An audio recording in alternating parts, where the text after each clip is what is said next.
strong tradition of exorcism. And what we can find uniformly in both Muslim as well as Christian exorcists is that the vast majority of cases are psychological or biological. That is only a small percentage, someplace around 10 to 15% of the cases that are brought before people are involved in this, where we're actually dealing with cases of possession. And to indicate the biological sources, scholars have quoted a particular hadith which is found in Sahih al-Bukhari and Sahih Muslim, wherein one of the companions, Ata ibn Abi Rabah, had pointed out a woman who in the time of Prophet ﷺ had come to him and asked him to pray for her. And when the Prophet ﷺ inquired as to what the reason was, she explained that she would be overcome from time to time with fits, and it would cause her clothing to fall from her and expose herself. So she asked the Prophet ﷺ to pray for her and have it removed from her. So he said, if you wish, be patient and you will have paradise. And if you wish, I can pray to Allah to cure you. She said, I will be patient. Then she added, but I become uncovered, so pray to Allah that I not get uncovered. So he prayed for her. So in this hadith, this particular narration, scholars like Ibn al-Qayyim and others have pointed out that this addressed a biological cause. If this had been a case of possession, then Prophet Muhammad ﷺ would have used the common method that he used in dealing with other cases of possession, where he would instruct the possessing spirit to leave the individual. And this methodology also, we could say, is found in the Gospels in description of Jesus, though we don't accept the Gospels as being truth, but there are some narrations in there which seem to coincide with it's information that we have, accurate information we have from Islamic sources, and that people who were possessed were brought to Jesus according to the text of the Gospels, and he instructed the possessing demons or spirits to leave, similar to the way in which Prophet Muhammad ﷺ would instruct them. Now,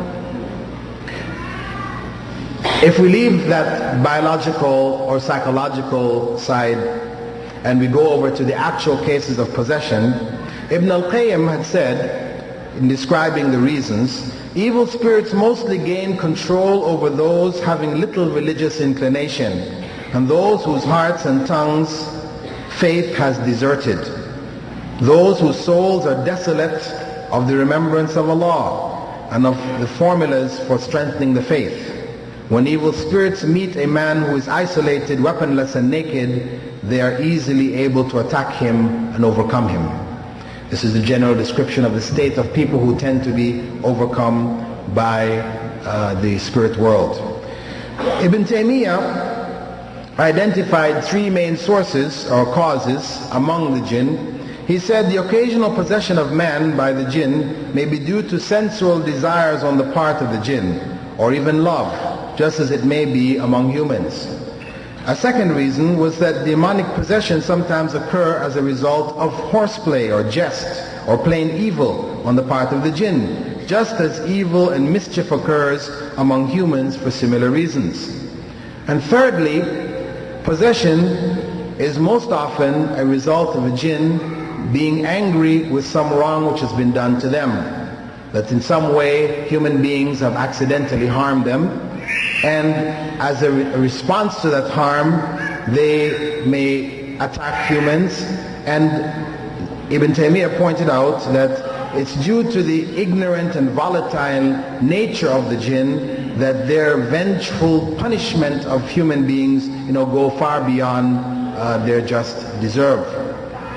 Now, when we deal with possession, possession may be complete possession, or it may be partial possession. In the case of partial possession, we have in the Muslim world as well as in the non-Muslim world a practice which is called mediumship.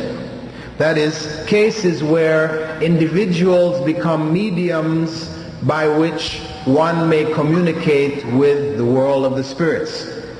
The individual, male or female, who then identifies himself or herself as a medium will seem to be overcome and may speak in the voice of one's grandfather or one's mother dead, etc. And this, in general, people in ignorance accept as being the dead actually communicating with them. This is a common phenomena in many parts of the world, even amongst Muslims. However, the realities in such cases is not that the spirit world, meaning human spirits, are in communication with the living world, but this is a case where a jinn may possess this person and communicate through them, and that jinn may be the qareen of the human who died. That is, as Prophet ﷺ informed us, each and every human being, when he is born, is assigned an angel that prompts him to good, and is also assigned an evil jinn that prompts him to evil. This is a struggle which each individual goes through throughout his life. There are promptings in the mind, in the conscious, and the subconscious, coming from both the world of the angels as well as the world of the jinn. And when a human being dies, the jinn that is assigned to them, the qareen, does not die at the same time, because the life of the jinn is longer. So that qareen that was with the person who died remains in this world and may be the source of that mediumship, of that communication to human beings, where we imagine or we think that the voice and the information which is being conveyed to us is being conveyed to us by one of our dead relatives who have died. In fact, it is that same qareen, the qareen will be able to give us information of things which are unique to ourselves and that person.